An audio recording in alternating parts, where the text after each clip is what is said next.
Assalamualaikum warahmatullahi wabarakatuh. Perkenalkan, nama saya Zizo Maulana Syafi'i dari kelas 10 IPS 2. Di sini saya akan mempresentasikan atau menjelaskan materi tentang siklus hidrologi. Pengertian siklus hidrologi.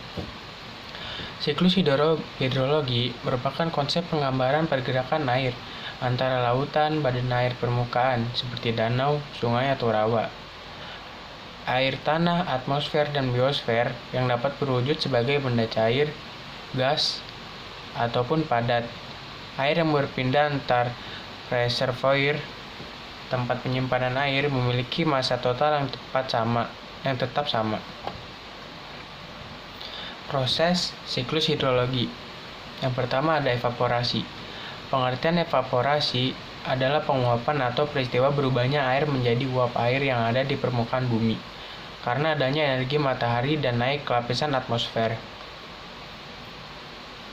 Penguapan dan permukaan air sangat tergantung pada suhu air dan suhu udara di atasnya. Suhu air mempengaruhi laju penguapan air. Suhu udara di atasnya mempengaruhi kecepatan pergerakan atau pemindahan uap air di atmosfer. Yang kedua ada transpirasi. Transpirasi juga berarti penguapan, namun perubahan air menjadi uap air tersebut berasal dari jaringan hidup tanaman yang terletak di atas permukaan tanah. Sebagian besar air yang diserap oleh tanaman akan ditranspirasikan. Proses transpirasi melewati stomata, lubang kutikula, dan lentisel. Perhitungan berasal dari hasil perkiraan. Faktor yang mempengaruhi transpirasi adalah suhu pergerakan angin, kelembaban udara, kelembaban tanah, dan jenis tanaman.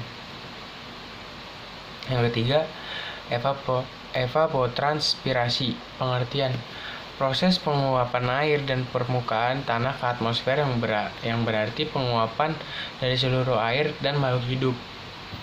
Kombinasi dari evaporasi dan transpirasi. Tahap ini paling mempengaruhi siklus hidrologi. Faktor yang mempengaruhi laju evapotranspirasi. 1. Laju bertambah dengan meningkatnya suhu, radiasi matahari, dan pergerakan angin. 2. Laju berkurang dengan meningkatnya kelembaban.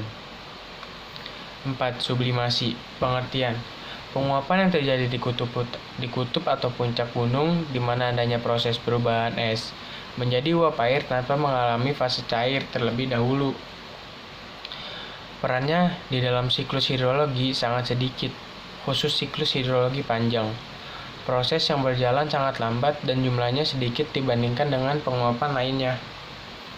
5. Kondensasi.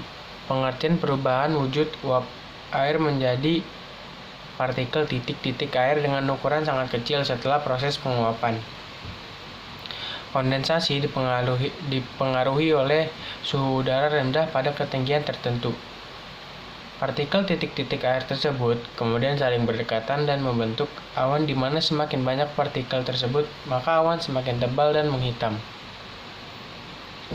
Yang keenam, adveksi. Pengertian: perpindahan awan yang telah terbentuk dari satu titik ke titik lainnya dalam posisi horizontal.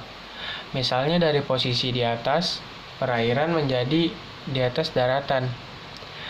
Faktor pergerakan angin dan tekanan udara. Biasanya di siklus hidrologi panjang. 7. Presipitasi. Pengertian: hujan sama dengan proses mencarinya awan menjadi butiran air akibat suhu udara yang tinggi. Dapat dikatakan juga peristiwa jatuhnya air dari atmosfer menuju ke permukaan bumi. Semakin rendah suhu udara, maka hujan yang dihasilkan menjadi hujan es atau salju, biasanya di bawah 0 derajat Celcius. Runoff. Pengertian: limpasan permukaan atau aliran air di atas permukaan tanah akibat hujan datang lebih cepat daripada kecepatan tanah menyerapnya. Pergerakan air hujan dari tempat tinggi ke tempat rendah. Pergerakan ke reservoir di bumi seperti danau, sungai, laut, dan saluran air lainnya. Intinya, air dari hasil hidrologi kembali ke hidrosfer. Dapat berdampak terjadinya erosi apabila kuantitas dan lajunya tinggi. 9. Infiltrasi.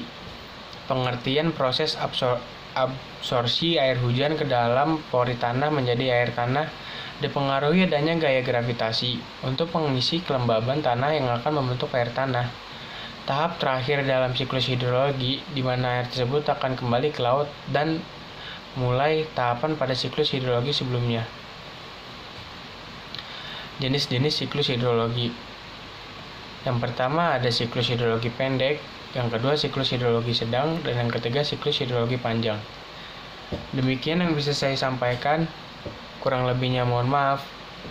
Billahi taufiq wal hidayah. Wassalamualaikum warahmatullahi wabarakatuh.